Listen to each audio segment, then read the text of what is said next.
What would you do if a 9-year-old kid in duct tape boots claimed he could heal your child? And he was right. It was cold that morning in Birmingham, Alabama. Not cold enough to snow, but the kind that made your breath show and your fingertips sting. People rushed in and out of the Children's Medical Center on 7th Avenue, bundled in scarves, clutching coffee cups, moving fast like they could outrun whatever brought them there. But one person wasn't moving. He sat on a flattened cardboard box near the revolving doors, drawing quietly in a weather-beaten notebook. His name was Ezekiel Zeke Carter, just 9 years old. His coat was a size too big, sleeves rolled up, and one of his boots had duct tape across the toe.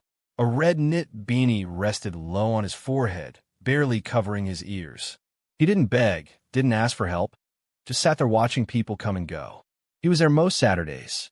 Some hospital staff had tried to shoo him off when he first started showing up, but after a while, they gave up. Zeke didn't cause trouble. He smiled when spoken to, and when he wasn't sketching in his notebook, he was watching. Always watching. Most folks figured he had a parent inside. Maybe a sick sibling. Maybe he was just waiting for a ride. Nobody asked too many questions. Not in a place like that. Across the street, parked by a fire hydrant, a dark silver Range Rover idled. The engine stayed on, but the driver didn't move. Inside sat Jonathan Reeves, a man in his late 40s with a sharp jawline and graying temples. His tie was loose, his collar wrinkled. He had money. You could see it in the way his car gleamed, even under the hospital's fluorescent lights. But he looked like a man running out of gas. In the back seat, a booster chair held his daughter, Isa, 6 years old, brown curls tucked behind one ear, legs tucked under a pink blanket. Her eyes were wide open, but she didn't say a word. The accident had changed everything. 1 minute, she was climbing trees and racing her cousins in the backyard. The next, she was paralyzed from the waist down, sitting in silence. Jonathan opened the back door, scooped her up carefully, and carried her toward the entrance. He didn't notice Zeke at first. Most people didn't, but Zeke noticed him. He saw the way Jonathan held her like she might fall apart. The way her eyes stayed fixed on the sky, avoiding the building. Zeke stared longer than usual. Then, just before they passed, he stood up and called out, "Sir, I can make your daughter walk again." Jonathan stopped mid-step, not because he was offended or confused, but because of how the words were said. Not like a sales pitch, not like a joke, just soft, clear, and serious, like Zeke believed it completely. Jonathan turned, eyes narrowed. "What did you just say?" Zeke didn't flinch. He stepped forward, tucking his notebook under his arm. "I said, I can help her walk again." Jonathan stared at him. His arms tightened around Isa. "That's not funny, kid. I wasn't joking." Zeke's voice didn't shake. There was no smile, just that same quiet tone, a grown-up kind of stillness in a kid's body. Jonathan looked down at Zeke's clothes, his taped-up boot, the cracked lenses of the glasses hanging from the boy's shirt collar. This had to be some weird coincidence, maybe even a scam.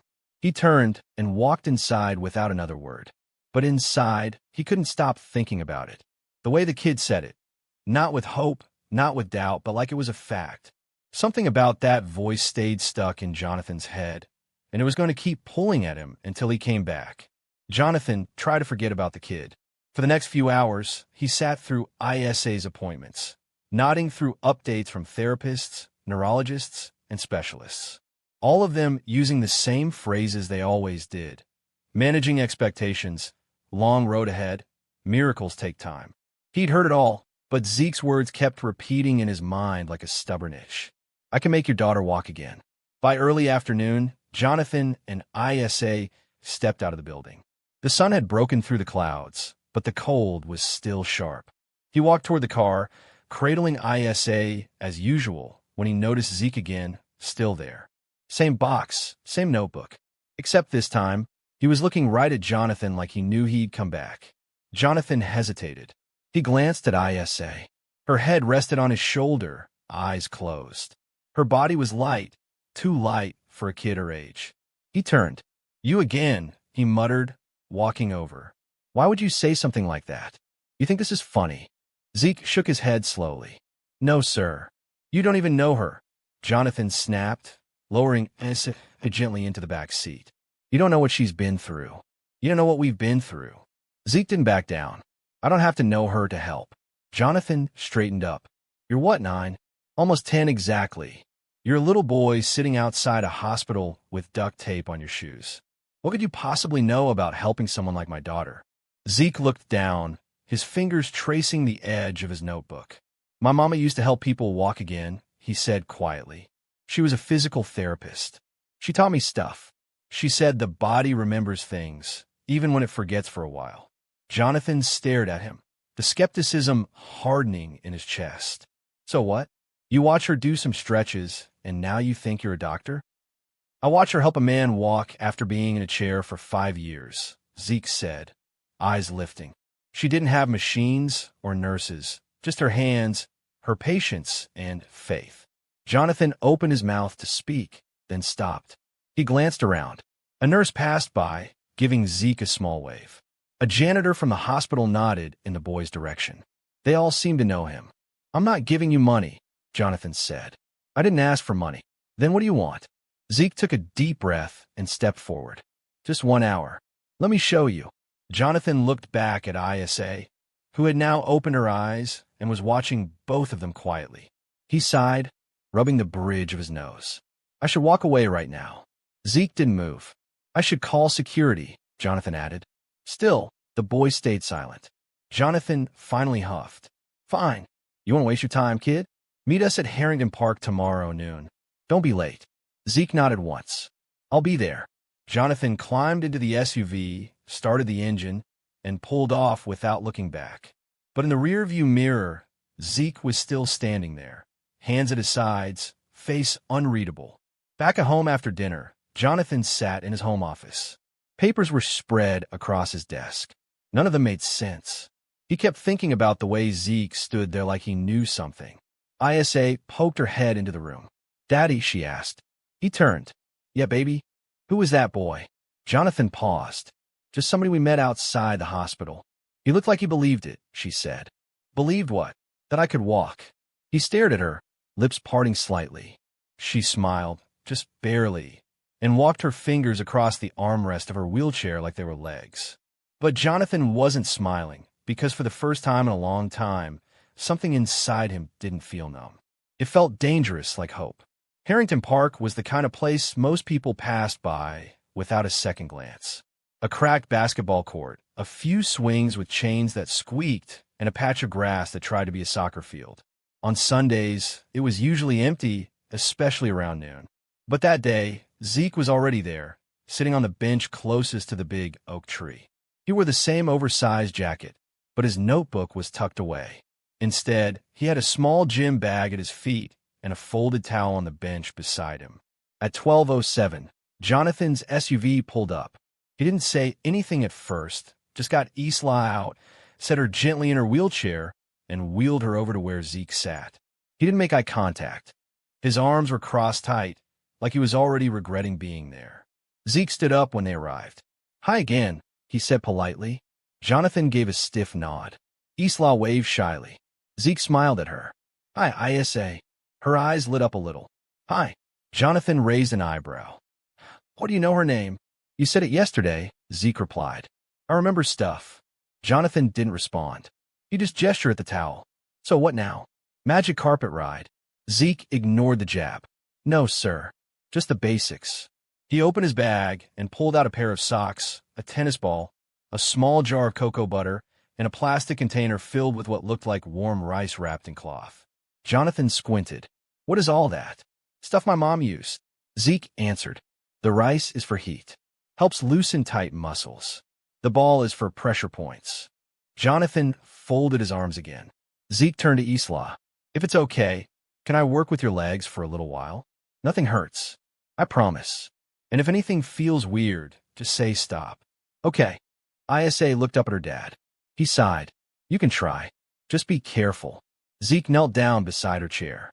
He gently unwrapped the blanket from her legs and placed the warm cloth rice pack over her thighs. Isa flinched slightly. Too hot? He asked. She shook her head. It feels good. Zeke nodded and waited. After a few minutes, he began to gently move her legs.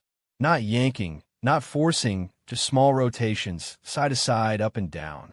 Jonathan watched closely, ready to jump in if something went wrong. But nothing did. You ever do this before? He asked, suspicious. Zeke didn't look up. My mama used to take me to shelters after school.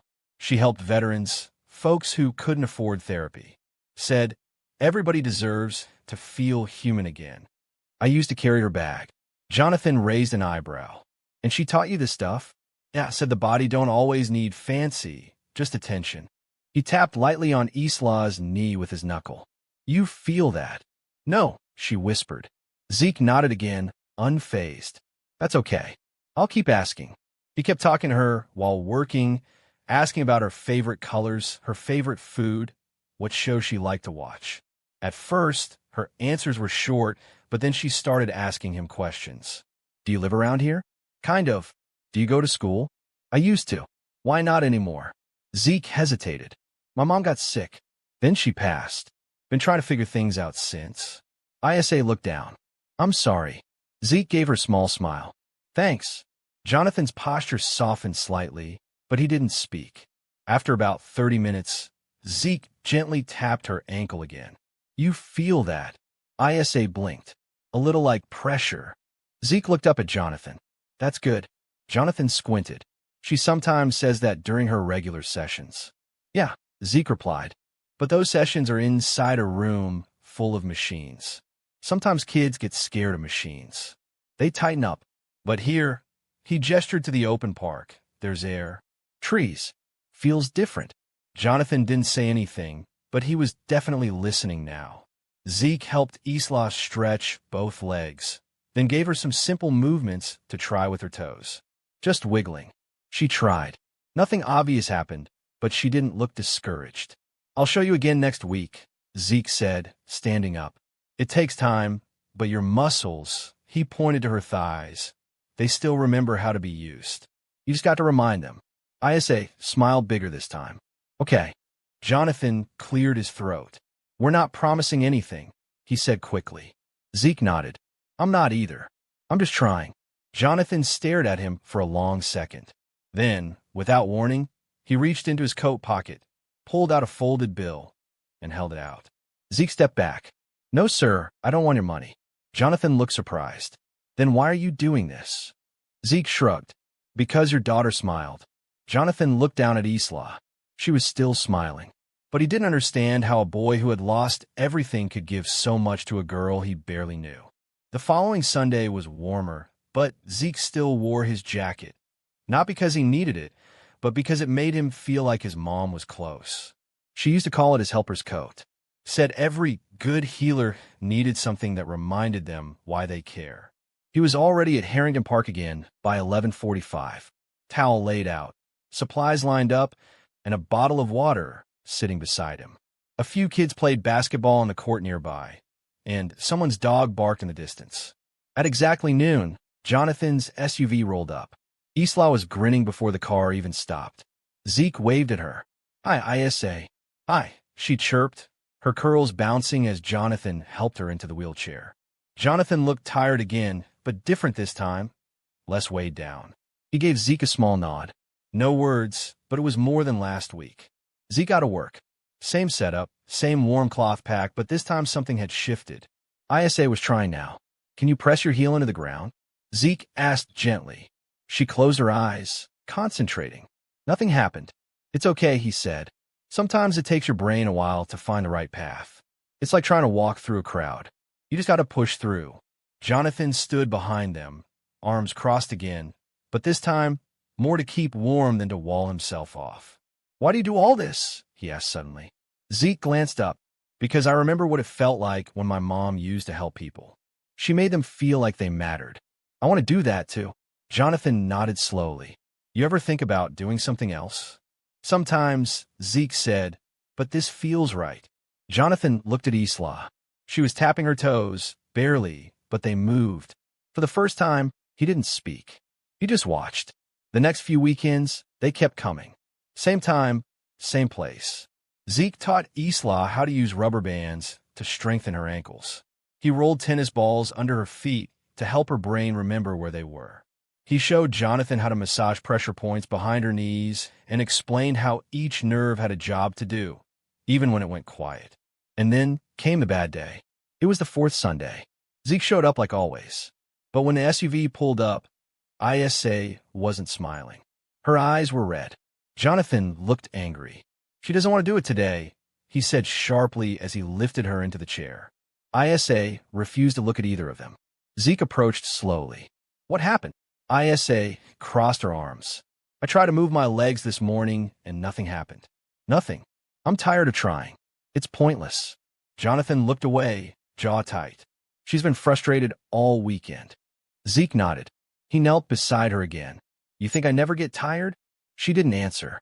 "You think I didn't sit in a shelter and cry when my mom couldn't afford medicine and I had to just sit there and watch?" Her eyes shifted toward him. "You're allowed to be mad. I'm mad sometimes, too. But if you stop now, the part of you that wants to walk might stop trying, too." She stared at the ground. "I don't want you to give up," he said softly. "Because I haven't." Silence. Then Isla whispered, "I'm scared." Jonathan turned. That was the first time she'd said that out loud. Zeke leaned in closer. "I am too. But scared don't mean stop. It just means you're close to something big." Isa wiped her face. "Okay, let's try again." And they did. Zeke guided her through the motions gently, with less talking this time, just presence, patience. Jonathan stepped in more too, helping her shift weight, encouraging every small twitch. After 30 minutes, Isla moved her right foot. Not a toe, her whole foot. It slid forward, slow and stiff, but it moved. Jonathan knelt down beside her, blinking like he wasn't sure he'd seen it right. "Do it again," he said. She did. Zeke smiled but didn't say anything. He just sat back and watched.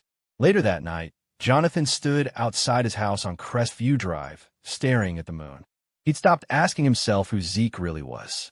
The question didn't matter anymore. Inside, Isla was giggling, retelling the foot slide moment to her aunt on speakerphone. For the first time in 6 months, their house didn't feel like a hospital room. It felt like home again. But something inside Jonathan had started to shift. Not just his daughter's legs, but the weight in his own chest. The guilt, the pride, the wall he'd built between himself and the world. It was cracking. Monday afternoon, Jonathan sat in his office, staring at an untouched contract. His phone buzzed every few minutes, emails, calls, client updates, but none of it felt urgent anymore. What kept looping in his mind was that moment in the park. Isa's foot sliding forward like it belonged to her again. He'd seen it with his own eyes. And the person who made it happen was a 9-year-old with taped-up boots and no last name he'd ever heard before. He opened a new browser tab and typed Ezekiel Carter Birmingham. Nothing came up except a few scattered results. He clicked through old local newsletters and school databases. A few mentions of Zeke and his mother, Monique Carter, at a community clinic. No address, no recent info. He shut the laptop and leaned back. This kid was a ghost. Except he wasn't. By Saturday, they were back at Harrington Park, but things felt different now. Jonathan brought an extra mat and a fold-out chair. He handed Zeke a sandwich when they arrived. Didn't say anything about it, just placed it beside his gym bag. Zeke gave a small thanks and tucked it away for later. "Ready, Isa?" he asked. She gave a big thumbs up. "Let's do it." They got into the routine. Heat packs, stretches, toe flexes. Today, Jonathan joined in fully. He sat cross-legged on the grass, doing each motion as Zeke explained. Even messed it up once. "You're bending the wrong way," Zeke said with a grin. Jonathan gave him a side eye. "I haven't stretched since college." They laughed, even Isla. About 20 minutes in, Zeke leaned forward. "All right, Isa, let's try something different." He unfolded a belt from his bag and placed it under her knees, showing Jonathan how to hold each end. "She's going to try to lift both knees now, just a little. We help balance her. She controls the movement." Jonathan blinked. "You sure?" Zeke nodded. "She's ready." They gave her a few seconds. Her brow tightened, eyes narrowed. She grunted softly, and then her knees lifted slightly, barely an inch, but they lifted. Jonathan looked at her, stunned. "You did that." She smiled. "I did it." He swallowed hard. "You really did it." Zeke nodded slowly, eyes on the belt. "See, the body remembers. You just have to be patient enough to let it talk." Jonathan looked at him. "You're something else, kid."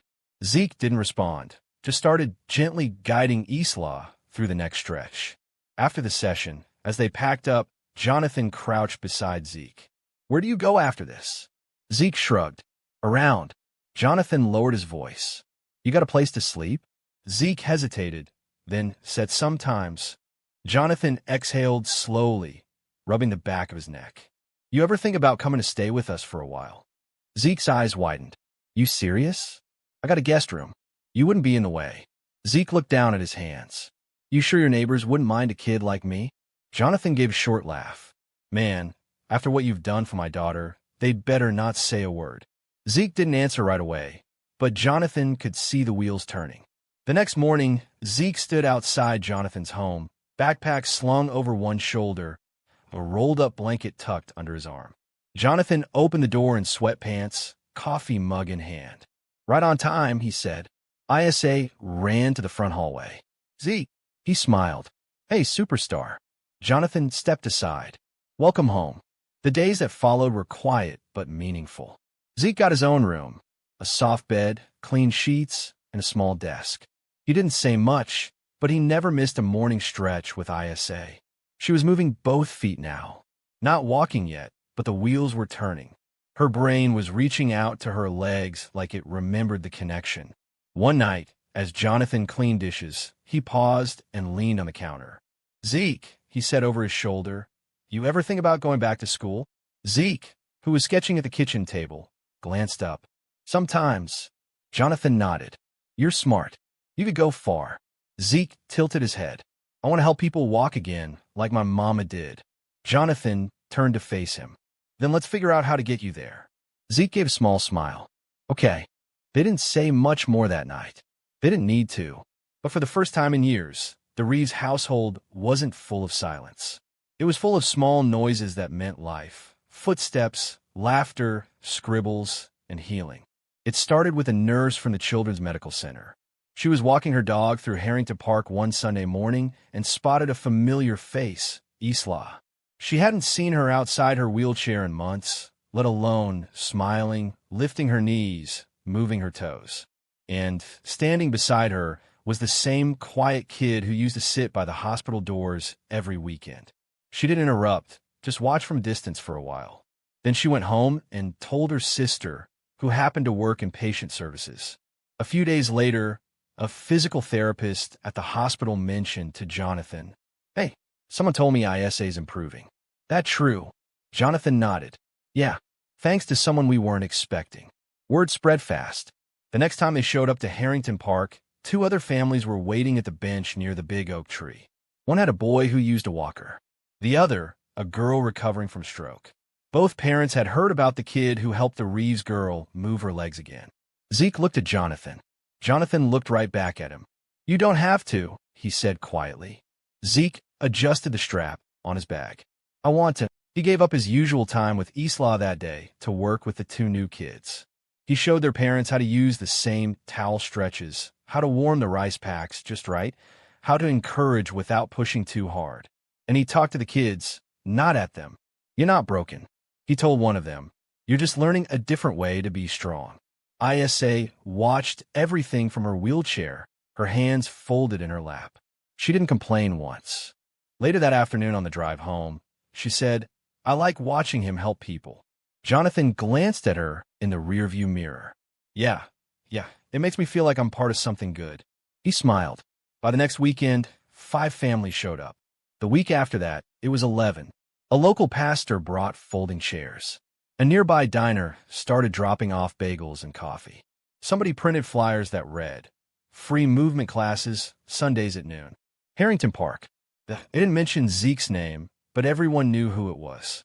A local reporter showed up with a camera and a notepad. Jonathan pulled Zeke aside. "You okay with this?" Zeke looked around at the families, at the kids moving their limbs, at Akla laughing with a girl on walker. He nodded. "As long as it's not about me, it's about them." The reporter wrote her piece. It ran on the second page of the Birmingham Sunday Post under the headline, "9-year-old with a gift helps dozens heal in a city park." They didn't share his full name. Zeke asked them not to, but people found out anyway. A local doctor offered to mentor him. A nonprofit asked if they could fund some equipment. Someone else offered free tutoring. For the first time since his mother passed, people didn't just look at Zeke, they saw him. But Zeke never bragged. He still laid out the towel the same way every Sunday. Still used the same duct tape boots. Still checked in with Isla first before helping anyone else. But now the park that once echoed with silence and sore bodies had become a place filled with movement, and a boy who had no home had become the heart of something bigger than himself. It had been 9 Sundays. 9 Sundays of towels laid on grass, of Isa's knees lifting higher, of small victories shared with strangers who'd become something closer to family. But this Sunday was different. Zeke could feel it before they even pulled up to the park. The air was warmer. The trees swayed a little slower. Even Isa was quieter in the back seat, focused, almost like she was preparing for something big. When they arrived, a small crowd had already formed.